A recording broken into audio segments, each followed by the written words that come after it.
Muy buenos días, muy buenas tardes, muy buenas noches a la hora que nos escuches. Soy Rodrigo Arias y les doy la bienvenida al primer episodio de Gira Podcast, un espacio donde buscamos entrevistar a líderes importantes del país dentro de diferentes sectores, el sector económico, político, social, artístico y cualquier área de interés que encontremos, para que nos cuenten su testimonio de éxitos, fracasos, aprendizajes más importantes de su vida y poder inspirar a los jóvenes y no tan jóvenes que nos estén escuchando a emprender y aprender de estos grandes personajes.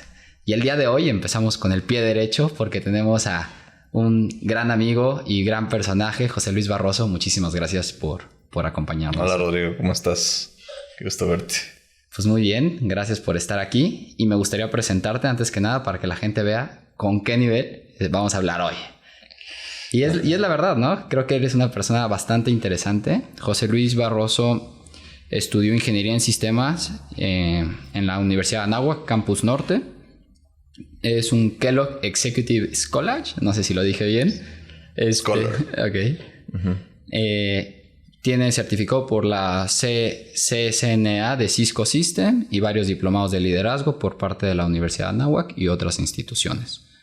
Algo que me llama mucho la atención de ti es que por una parte tienes todo este back, te lo dije hace unos días, de grandes industrias, digamos, clásicas, que es la cerillera, la imprenta, los transportes, las refresqueras. Uh-huh. Y creo que naciste o tuviste el privilegio, si lo queremos llamar así, de nacer en un tanque de tiburones. Cuando me contaste la historia de tu familia, de grandes emprendedores y empresarios que hoy en día forman parte del país. Uh-huh. Y por otra parte, estás muy metido en todo lo de cripto, o bueno, has tenido grandes experiencias en esta parte de criptomonedas. Entonces creo que estás en la parte de old money a new money, lo viejo y lo antiguo. Sí, la verdad que sí. Y tengo dudas de ambos, pero me gustaría empezar por esta primera parte, ¿no? Alguna vez me contaste, pero me gustaría que nos platicaras cómo fue tu infancia, qué hacías por las tardes y cómo eras como estudiante. Bueno, Rodrigo, aquí una cosa muy interesante que dice que yo nací en ambiente de tiburones. Yo creo que no exactamente. O sea, tiburones quizás suena mal, ¿no? A lo mejor lo estabas refiriendo como un tema de empresarios y así. Y sí, pues yo he estado mucho, toda mi vida he estado en el ambiente empresarial. Pero sorprendentemente la gente, pues de mi familia y la gente que me ha rodeado siempre, pues son gente muy humana, ¿no? Y sorprendentemente muchos de los, de estos empresarios y de mi familia, de mi abuelo, de mi papá, pues son gente que siempre puso primero otras cosas antes que solamente el ganar dinero por ganar dinero. Pues sobre todo hablando de temas de religión católica, hablando de temas de asistencia. Mi abuelo estaba muy involucrado en temas de asistencia a los más pobres, de asistencia a los enfermos. A los enfermos. Le interesaba mucho el tema de la enfermedad. Y pues sí, ¿cómo fue mi infancia? Pues fue una infancia pues bastante feliz, la verdad. Tuve pues, grandes experiencias, tuve grandes maestros también, que hacían en las tardes, o sea, pues cómo era. Pues la verdad es que sí, me dedicaba muchísimo a jugar videojuegos. Ok. ¿Cuál era tu videojuego favorito? Pues todos, o sea, yo sí era un gamer. Okay. Desde chico. Mi papá trajo una vez un Master System, Sega Master System. Okay. Pero un poquito lo que sí es diferente a lo que podría ser a lo mejor cualquier otra persona que juega videojuegos es que siempre nos la ponía difícil, ¿no? O sea, nunca era fácil jugar el juego que querías. Por ejemplo, el Master System pues era Sega. Dime quién sabe de Sega. Nadie jamás ha jugado Sega. No, a mí me estás hablando en japonés. Entonces, exacto, es japonés, por cierto. Pero un Nintendo, pues todo el mundo lo tenía, todo el mundo sabía. Y entonces, de cierta forma, pues eso nos llevaba a que teníamos que ser un poquito más, trabajarle un poquito más para poder hacer las cosas que nos gustaban. Después, por ejemplo, mi papá también tenía una máquina, una computadora, ¿no? En nuestra casa siempre compartimos computadora, ¿no? Nunca hubo una computadora para cada quien. Ok. Entonces, pero siempre era una computadora viejísima porque mi papá las arreglaba continuamente y nunca funcionaban los nuevos programas en la computadora porque era demasiado nueva, ¿no? Digo, era demasiado vieja. Y las cosas nuevas ya no funcionaban. Entonces, arreglarla eran meses y meses y meses de entrar en foros, entrar en lugares en los que pudieras investigar cómo se arreglaba, cómo se bajaba el driver, qué tarjeta necesitaba, etcétera, para poder hacer jugar, pues, no sé, yo me acuerdo mucho de un juego de Beast Wars que me gustaba mucho, que me tardé muchos meses en hacer funcionar, ¿no? Y al final realmente nunca funcionó muy bien, ¿no? ¿Y esto fue algo que te inspiró a estudiar ingeniería en sistemas? Pues no es que me inspiró, pero me empezó a gustar. O sea, sí te empieza... Cuando no sé, cuando te pones a manejar cositas, cuando trabajas con tus manos un poquito, cuando en la electrónica, a lo mejor en la mecánica, pues como que tu mente se empieza a enfocar en esas cosas y te empieza a gustar, ¿no? Y luego cuando te empiezan a salir bien las cosas, pues empiezas a disfrutarlo también, ¿no? Entonces mucho de lo que yo disfrutaba más que jugar el juego, muchas veces era, pues, hacer que funcionara el juego antes, ¿no? Ok. Y entonces yo creo que eso fue lo que afectó, porque si yo solamente me la pasara jugando FIFA, pues no, realmente no era un tiempo muy productivo. Pero gracias a eso, pues yo la verdad sí tengo un conocimiento técnico bastante profundo y sí me llevó un poco a estudiar ingeniería en sistemas diciendo, pues, ¿sabes qué? A mí me encantan las computadoras, o sea, sí son mi pasión. ¿Para qué estudio administración? Va a ser mejor estudiar una ingeniería, pero no me voy a meter a una ingeniería por cualquiera porque pues qué flojera estudiar química. Yo no sé de química, no me interesa la química. Pero las computadoras sí. Entonces, una ingeniería en sistemas pues era como obvio para mí, ¿no? Es un poquito eso lo definió. ¿Y qué valores, por ejemplo, buscaban fomentar tus papás en ti? Porque ahorita me estás contando la parte de los videojuegos, pero cuando tuvimos la oportunidad de visitar la fábrica de cerillos, me contabas que ibas con tu abuelo a ver y que jugabas con el patín del diablo durante Cuando estaban construyendo la nave, sí. La nave industrial. Sí, entonces, eso sí, o sea, fue hace muchísimo tiempo. Pues, ¿qué valores? Mira, había muchos valores en mi entorno. Mi papá, más que nada, lo que nos trataba de enseñar era, pues yo le llamaría un poco el estoicismo. O sea, sí somos una familia muy... adverso ante a los que... Estoico, sí, de la palabra estoico. De la palabra estoico. La adversidad. Y magro, también así como... muy espartanos siempre fuimos, ¿no? Entonces, que no necesitáramos mucho. Siempre estuviéramos flexibles. No sé si lo hizo a propósito o simplemente porque él era así y nos moldeaba a su forma de ser. Ok. Pero pues sí es algo importante, que seas adaptable a cualquier situación. ¿Tienes alguna experiencia así que hayas sí, pues dicho? voy a decirte, pero, o sea, a lo mejor estoy ventaneando mucho a mi familia aquí, pero sí, o sea, mi papá era de, ¿sabes qué? Nos hablaba a la 1 de la mañana, nosotros dormidos, y te dejaba un mensajito en el celular, ya cuando teníamos ya, pues, a lo mejor 15, 16 años, y decía, mañana nos vamos a Cuernavaca, ¿no? A las 7 de la mañana, ¿no? Entonces, o sea, lo dejaba a la 1 de la mañana para que a las 7 de la mañana tú ya estés listo con tu maleta. Entonces teníamos que estar listos siempre para todo. Entonces, por ejemplo, yo ya me acostumbré a traer todo lo que necesito conmigo, ¿no? Un poquito como Boy Scout. O sea, ahorita no traigo nada, todo lo dejé allá abajo. Pero sí, o sea, siempre traigo mis llaves, siempre traigo un plumoncito, traigo mi cartera, traigo muchas cosas para que yo para poder, ahora sí que sobrevivir un poco, ser independiente en cualquier situación que se presente, ¿no? Y a mí me gusta mucho eso. Por ejemplo, trato de siempre traer pues, algunas medicinas, algunas cosas de primeros auxilios en el coche. Años después, yo también soy rescue diver y estudié también para rescatismo en buceo. Y eso me gusta estar preparado, me gusta poder reaccionar ante cualquier circunstancia que se presente y estar relativamente bien preparado, porque si no sufro mucho, o sea, me cuesta mucho perder cosas, me cuesta mucho perder gente, me cuesta mucho eso. Entonces, siempre trato de estar preparado y eso es algo que nos enseñó mucho mi papá. Mi abuelo nos enseñó otras cosas, por ejemplo. Mi mamá nos enseñó otras cosas. Mi mamá nos enseñó a estudiar, a ser amables. Mi abuelo nos enseñó a trabajar muy duro todos los días, desde la mañana hasta el morirte. ¿Cuál fue tu primer trabajo? Mi primer trabajo, pues fue barrer aquí en la calle de aquí afuera. ¿De este mismo lugar? De aquí. Ok. Después de la escuela. ¿Cuántos años tenías? 15 o 16 años, no me acuerdo muy bien. Creo que eran 16. No me acuerdo exactamente, pero sí, mi papá siempre quiso que nosotros trabajáramos desde jóvenes, ¿no? Ellos también trabajaron desde muy jóvenes. Y en mi familia siempre ha sido algo muy importante eso.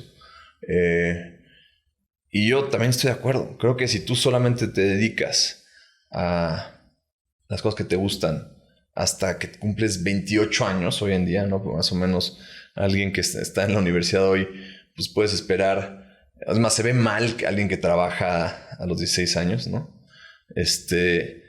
Pero o se ve como que es alguien que no le pudieron dar oportunidad de estudiar o alguna cosa así. Depende también del trabajo. Pues no sé, pero yo sí escucho mucha gente que reclama eso, ¿no? Que nadie debería de estudiar hasta que salga de su carrera. Y luego, nadie debería de trabajar hasta que salga de su doctorado.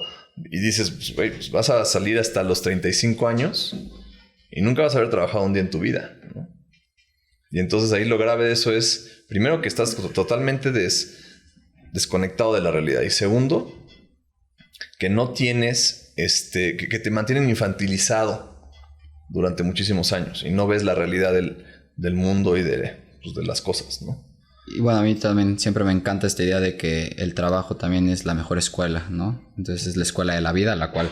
Yo creo que sí. Muchos testimonios y muchas personas lo dicen, lo afirman y lo comprueban cada día. Yo lo que recomiendo mucho, y a mí sí me funcionó, es que si vas a estudiar algo, estúdialo en conjunto con algo que estás haciendo.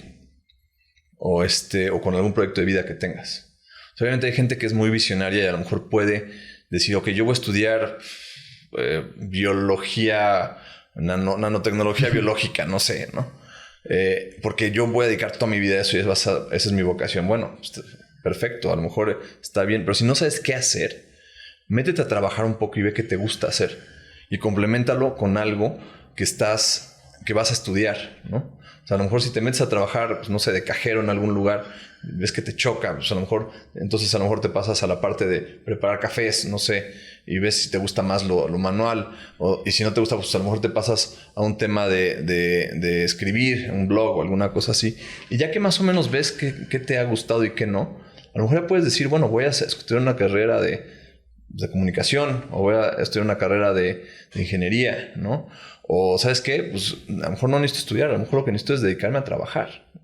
Fíjate, dijiste algo bastante interesante porque al inicio me contaste que uno de los valores de tu familia era la parte de ser estoico y por otra parte me acabas de decir que trabaja en lo que te gusta y que vayas descubriendo esta parte. Creo que todos vamos en una trayectoria descubriendo lo que nos va apasionando y también las cualidades que uno va teniendo. Creo que todos tenemos cualidades y cosas por mejorar y uno va trabajando en ello. Pero si no lo haces, no descubres qué es en eso en lo que tienes que trabajar. Y mi pregunta es, ¿cuál es la virtud que más has tenido que trabajar tú para ser lo que hoy eres? Para ser el empresario, el papá de familia y el amigo que hoy eres. La paciencia. Sin duda alguna, la paciencia. ¿De niño te costaba mucho? Sí. Yo siempre fui muy explosivo. Dicen que soy Tauro, entonces soy muy agresivo, muy explosivo. Y tuve, pues a lo mejor no es nada más la paciencia, la templanza quizá es la forma más correcta de decirle. Porque sí soy alguien que embiste, sí soy alguien que soy muy agresivo, puedo ser muy avasallador. Y realmente no tengo mucho respeto, no mucha paciencia por la gente que me quita el tiempo, pero lo he tenido que trabajar a través de mi vida porque sé que es algo que destruye finalmente tu relación con los demás, ¿no? O sea, por una parte practicas o buscas la virtud de la templanza, pero esta parte de euforia, de vamos, adelante, te ha servido y te ha salido y lo ocupas para bien. O sea, ¿lo explotas? Pues yo creo que menos de lo que podría, pero lo que pasa es que cuando lo exploto de más, es más, cuando me dejo ir, como gordo en tobogán, pues me salen mal las cosas, caray. O acabo atropellando a alguien, o acabo haciendo un daño. Aunque a lo mejor yo salgo ganando, pero lastimé a alguien o destruí algo. ¿Cómo mides? O sea, ¿cuál es tu línea de...? Muy difícil, no sé. Hay veces que me paso y hay veces que me sobra. Es algo que tengo que trabajar todos los días, es algo que nunca se acaba, ¿no? Es la cruz de cada quien. Es la cruz de cada quien, literalmente. Fíjate, pasando un poco ahorita que mencioné la cruz. Tienes una filosofía poco común de encontrar. Incluso dentro de los mismos que son religiosos, o sea, que tienen alguna religión o que son ateos, tienes una forma de pensar bastante peculiar y creo que por eso incluso empezamos tú y yo a tener conversaciones ahora en pandemia. ¿Te consideras un libertario clásico, si no me equivoco? Si quieres si lo puedo decir en cámara, yo me considero anarquista. Justo es lo que te iba a decir. En alguna ocasión te has mencionado anarquista, pero en términos un poco más como de amigables sería... Pues es que la anarquía, bien entendida, se entiende como que no hay... como es la filosofía que cree que no debe haber gobernantes, ¿no? Que nadie tiene derecho a gobernar sobre alguien más. ¿Y siempre pensaste así o fue algo que... No, fue algo gradual. Eso es algo que me he ido convenciendo. ¿Hubo algún autor, alguna persona que te haya...?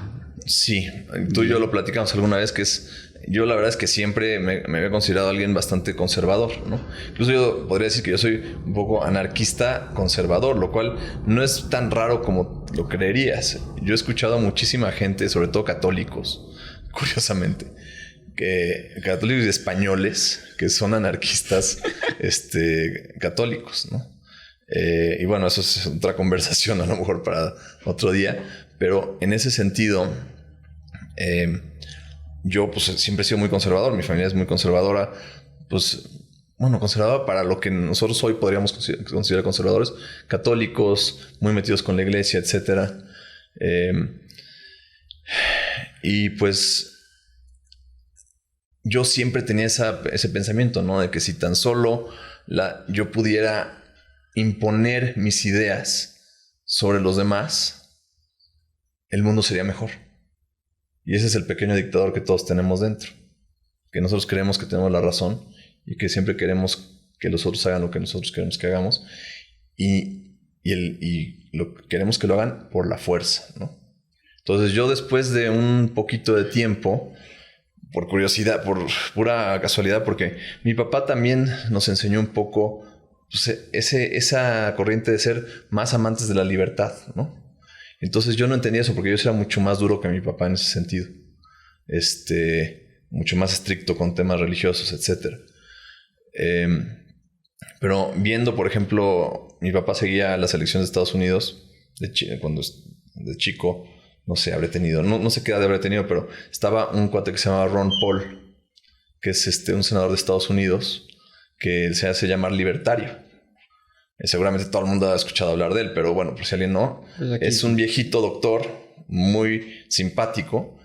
Y pues viéndolos ahí, un día que vi un debate con mi papá por estar acompañándolo, él, el único que hacía sentido de todos los republicanos, que además eran los conservadores, eran los míos, ¿no? Uh-huh. El único que hacía sentido, que las palabras que decían de su boca hacían sentido, era Ron Paul. Yo dije, ¿cómo es posible que no me suene nada de lo que dicen los demás? Dicen pura tontería, pero lo que dice este cuate sí hace sentido. Y no nada más eso, es consistente, además es lógico. Y entonces a mí eso me despertó mucho la curiosidad de decir, ¿de qué está hablando, no? Y entonces él hablaba pues de temas de la escuela austriaca. Y ahí fue cuando empecé entonces a investigar toda esta corriente que en Estados Unidos le llaman los libertarians, ¿no? Los libertarios, que realmente es mucho que ver más bien con el liberalismo clásico, un poquito más, a lo mejor más agresivo.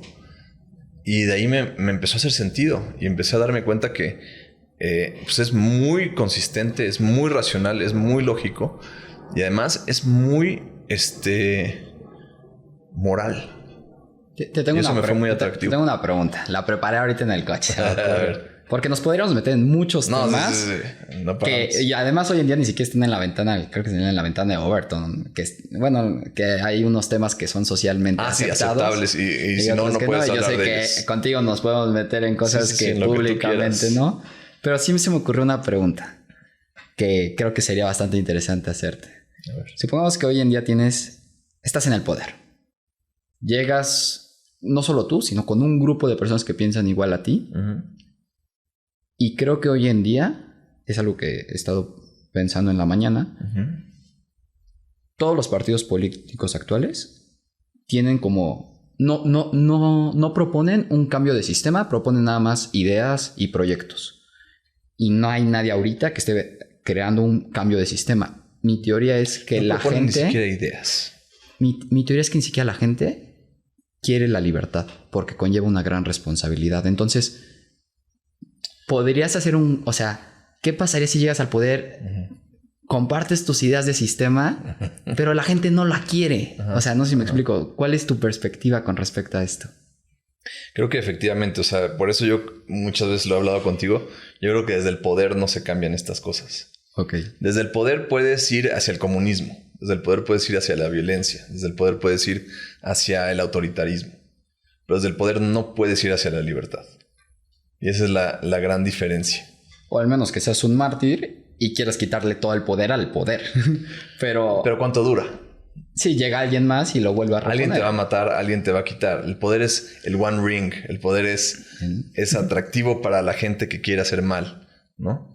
Es muy difícil mantener el poder. Y yo ahí te diría otra cosa.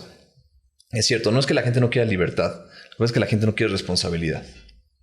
Y van de la mano. Y van de la mano, sí. La responsabilidad y la libertad son la misma palabra.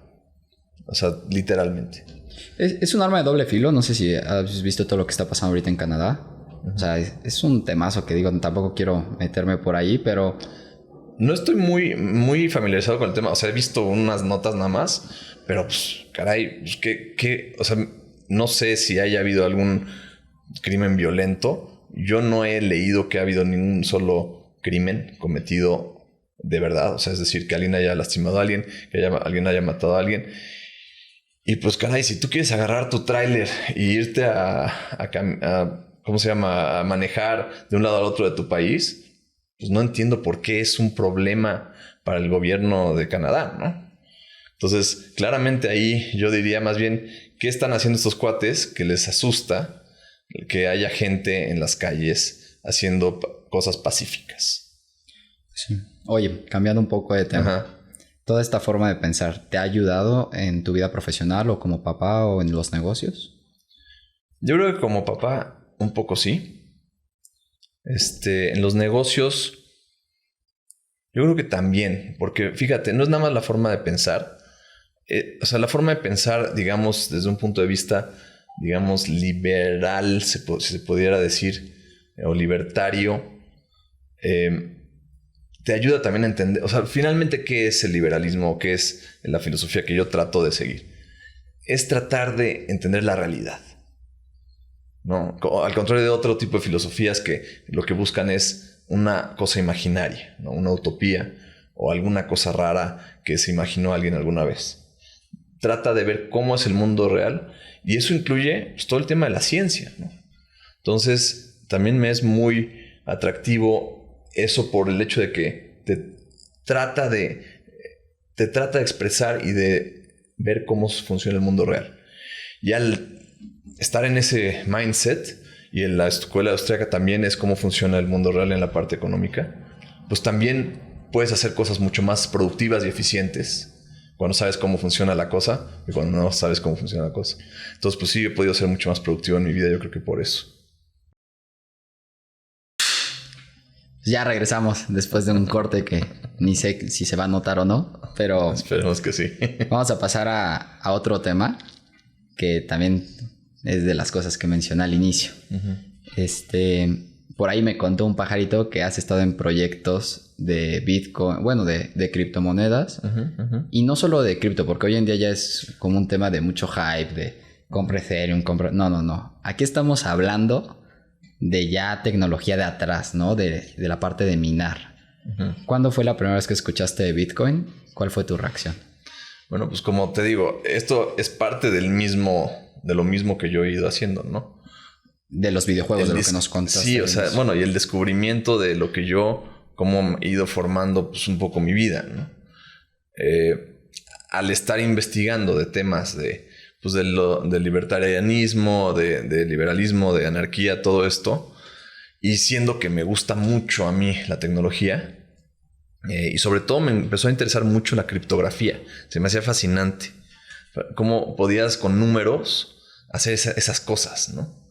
Y pues después de un rato de estar estudiando criptografía, pues en algún artículo leí sobre Bitcoin. Que decía que era una moneda criptográficamente asegurada usando llaves público-privadas.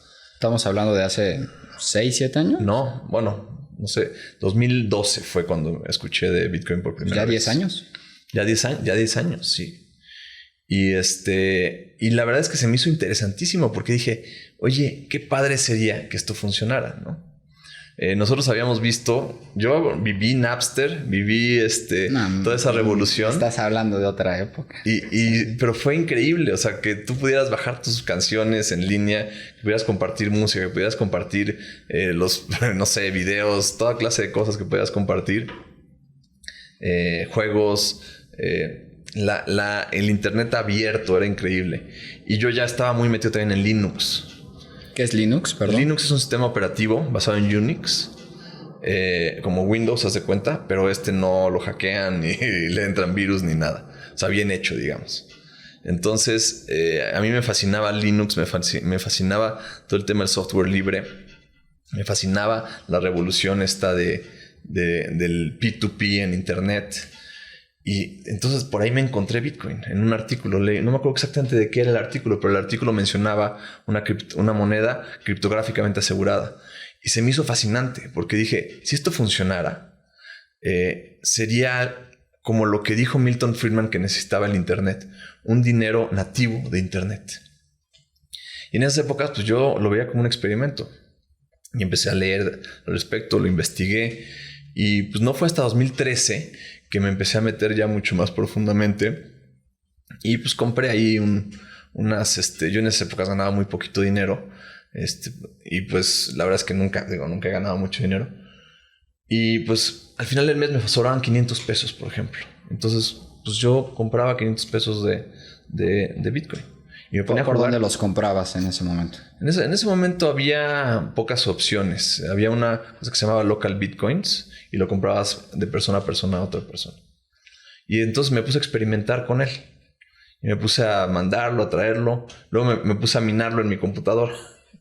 ¿Cómo era ese proceso? O sea, bajabas un archivo, le ponías doble clic y se ponía a minar. Se ponía a juntar las transacciones para ver si te ganabas una ponía moneda. A procesarlas. Ok.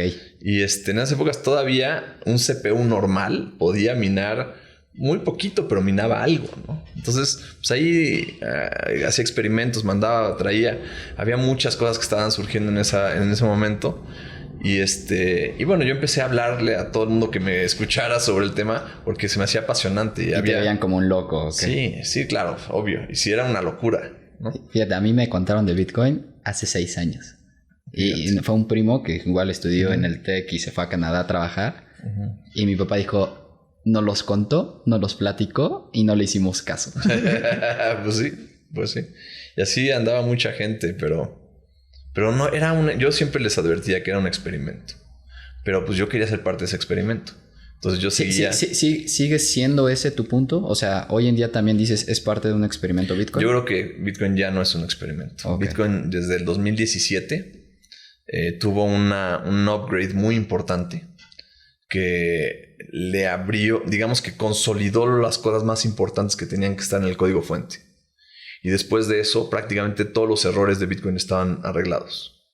Entonces, a partir de ahora, Bitcoin deja de ser un experimento desde el 2017. Nosotros le llamamos las guerras del tamaño del bloque. Okay. Porque fueron guerras verdaderas en las que yo participé un poco con tweets y con en foros y toda clase de peleas de propaganda mentales, de discusiones, debates, etcétera, ¿no? Y luego si quieres un día platicamos de ese tema, de esas guerras que fueron muy interesantes. Pero a partir de ahí, Bitcoin ya no es un experimento. A partir de ese momento, Bitcoin ya es un código completo que tiene muchas mejoras que se le pueden hacer, pero ya no tiene los errores que tenía y ya no tiene los problemas que tenía y ya puede ser usado en producción. Eso es el parteaguas que yo le veo. Y a partir de ahí, yo ya digo que Bitcoin es imparable. Y mantengo eso. Estoy en varios grupos, que creo que tú estás en alguno de ellos de inversionistas, de apes, que se quieren hacer ricos de mi edad, chavos de mi edad, que se quieren hacer ricos de la noche a la mañana. ¿Tú qué le recomiendas a esos jóvenes que hoy en día traen esa euforia de estar comprando NFTs, de estar metiéndole y transaccionando en Bitcoin? ¿Cuál sería tu consejo como una persona que lleva 10 años, no solo invirtiendo, sino también teniendo esta parte de experimentos en minería? Yo creo que hay una cosa muy importante que es la primera, que se pongan a trabajar. Hay que trabajar antes, trabajar muy duro, sobre todo cuando estás joven, y que ahorren todo lo que puedan. Ahora, ¿yo qué es lo que veo aquí? Pues el problema es que no te dejan ahorrar. Esa es una de las grandes soluciones de Bitcoin. Bitcoin te permite ahorrar, que antes no podías. ¿Qué pasa si tú metes, no sé, digamos que en un año ahorras 20,000 pesos? Lo metes a una cuenta de cheques. ¿Qué pasa con esos 20,000 pesos? En cheques normales, en el banco. Sí, en tu cuenta de... Pues digo, con la inflación que tenemos y con la devaluación y... pierde todo entre eso. 4 y 8% de su valor al año. Eso quiere decir que en 5 años ya vale la mitad. También depende en qué país lo metas. Estamos hablando de México. Ok, ¿no? sí. Tú agarras pesos. No, en Europa creo que es peor. En Europa es mucho peor. La tasa de interés creo que está negativa. Sí. Ahí es mucho peor. Bueno, pero no tienes tanta inflación. Ok. Entonces, habría que hacer un estudio, pero... se compensa. No es bueno, ¿no? Uh-huh. Entonces, el sistema en sí, el sistema financiero, el sistema estatista global, lo que busca mucho es que te gastes todo lo que tienes y que solamente produzcas para gastar. Y yo lo que les diría es exactamente, ahorita tenemos la oportunidad, como humanidad y como jóvenes, de ahorrar lo que producimos. Y cambiemos este chip que tenemos, que viene de unas épocas posguerra mundial muy, muy atrabancadas, muy desbocadas, en las que se han perdido muchos valores, que fue lo que permitió que vivamos hoy como vivimos, digamos, en el mundo más o menos desarrollado, ¿no? Entonces sí hay que, o sea, yo le diría a cualquier persona que pueda trabajar, lo que sea que ahorres al mes, es importante que lo puedas hacer. Aprende cómo hacer una buena planeación financiera, pero no te metas tanto a ver que si compras NFTs o no. Yo te diría, ok, puedes especular con un cacho, es bueno aprender todo, y sí deberíamos de experimentar, pero con una parte pequeña de lo que logras. Mejor trabaja, produce, y eso yo te diría, inviértelo en algo que te produzca más de la inflación cada año, y yo te diría, inviértelo en Bitcoin. Oye, y hablando de inversiones, no sé si has leído, bueno, o escuchado del libro de Cuadrante de Flujo de Efectivo del mismo que escribió Padre Rico, Padre Pobre. Habla que hay como 4, digamos, profesiones, ¿no? Que eres empleo, autoempleo, inversionista o jefe de negocios. Creo No estaba familiarizado, pero okay. Interesante. Lo divide así. Y creo que por una parte todos tenemos o podemos llegar a tener ambas, ¿no? Es lo que dice, puedes saltar de un cuadrante a otro. En la cuestión de inversiones, como tu papel como inversionista, ahorita que hablabas de empezar con poco o hacer tus pequeños experimentos, cuando se trata de inversiones grandes, ya sea en alguna cripto o en alguna empresa o en una casa o lo que sea, ¿te asesoras con alguien? Sí, busco... ¿Quién es tu asesor? Así, ¿a quién le llamas? Diferentes personas. Más bien, busco a alguien que sepa del tema, ¿no? Por ejemplo, hoy estábamos viendo temas de futuros de dólares, ¿no? Pues el dólar hoy tocó un nivel bajo, relativamente, y está en un soporte muy importante. Entonces, yo hablé con una persona que, bueno, o sea, le hablé a un tío mío que muchos años estuvo en bancos, hoy está jubilado, y pues sí le pedí consejo y le dije, oye, a ver, ¿tú cómo ves esto? Porque yo puedo tener lo más difícil en la vida es no dejarte llevar por tus prejuicios. Entonces, para eso, los seres humanos hacemos un chorro de sistemas para lograrlo, incluso dentro de las organizaciones. Entonces, para mí sí es muy importante que alguien me destruya mi tesis de alguna forma, ¿no? Que alguien... ver si mi tesis es suficientemente buena o no. Y ese es el proceso científico. Esa era como la pregunta a la que quería llegar. O sea, tu proceso es... Tengo una idea, me asesoro y busco rebotarla, buscar la antítesis de mi idea. Busco quien destruye mi idea. Alguien que pueda destruir a mi idea. Y cuando hablas de destruir... ¿Hablas de una persona que busca la peor parte de tu idea o una persona que te diga otra forma de pensar? No sé si me explico. No, yo busco más bien... En temas de inversión particularmente, primero busco hacer el mejor caso posible y en ese caso sí buscaría gente que me ayudara a hacer más fuerte mi idea, es decir, que me enseñara otras formas de pensar dentro de esa misma idea. Pero después lo más importante, una vez que estar suficientemente fuerte, es salir a enfrentarla contra personas que podrían destruirla. Entonces, que es mucho lo que haces, por ejemplo, en debate lo haces al revés, ¿no? Atacas la mejor versión de la idea del otro, ¿no? Se llama Steelman, ¿no? Okay. En vez de Strawman, ¿no? Entonces, buscar a alguien que sea capaz de hacer eso contigo es muy útil para mantener tus prejuicios en check también. Y que te haga ver cosas que tú no habías visto. Y eso solamente lo puedes hacer enfrentando tu idea contra la realidad, ¿no? Y muchas veces, en vez de enfrentarla contra la realidad poniendo dinero en un lugar en el que a lo mejor lo vas a perder, antes haces una simulación. ¿Y cómo la haces? Pues vas con alguien que sabe del tema, que sabe mucho, alguien inteligente y que sea capaz de hacer Steelman, porque hay gente que solamente ataca Strawman, ¿sí? O sea, que ataca hombres de paja, es decir, que te va a dar ataques sin sentido a cosas que no son realmente lo que tú estás tratando de hacer. ¿Por qué? Porque a lo mejor nada más es una persona negativa. Tú tienes que encontrar a personas que sean capaces de destruir tu idea y tú también ser eso para esas personas, ¿no? Pero desde un punto de vista totalmente objetivo, y que lo hagan de la forma más, dándole la mejor, haciendo de hierro tu idea antes de atacarla, ¿no? Y esto, además de las inversiones, lo haces con las industrias que hablamos al inicio. O sea, no solo cuando te llega una inversión, también haces algún proceso como para innovar en toda esta parte de tal vez la imprenta o los cerillos. O sea, es que realmente es lo mismo. O sea, finalmente, para innovar dentro de una industria que está andando o de una empresa nueva, es muy parecido. Finalmente es un proyecto. Finalmente hay que evaluarlo como un proyecto, ¿no? Es decir, lo que no estás haciendo actualmente que vas a hacer nuevo es algo nuevo, ¿no? Pero mi pregunta es, ¿revisas lo que ya estás haciendo después de varios años o algo? Claro, o sea, no, por supuesto. O sea, eso es a lo que me refería. En la metodología de proyectos es muy sencilla, es muy conocida. Tú tienes un proyecto, lo evalúas, lo simulas si puedes, le haces las iteraciones que puedes en proyecto.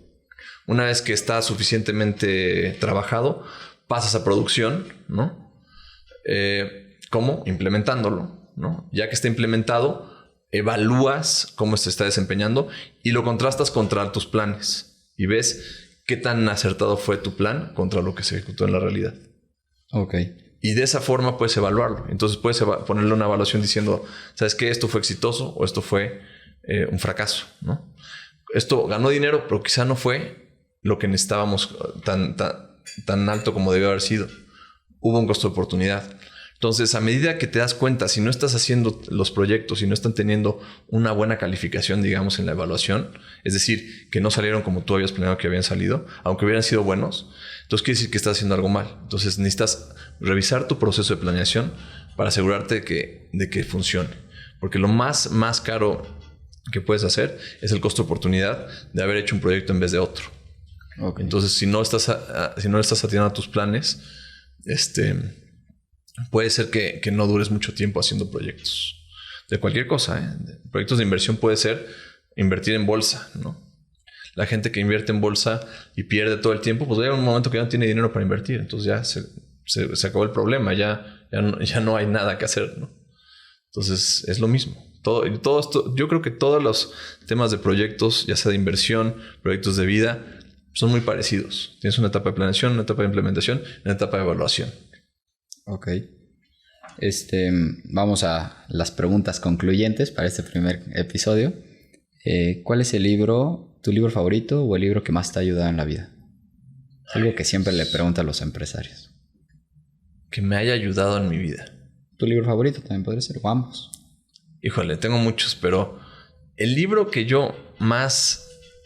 Digo, es que no es un... O al que más hayas regalado. No, mira... Yo creo que un libro que hay que leer, sin lugar a dudas, es El arte de la guerra de Sun Tzu.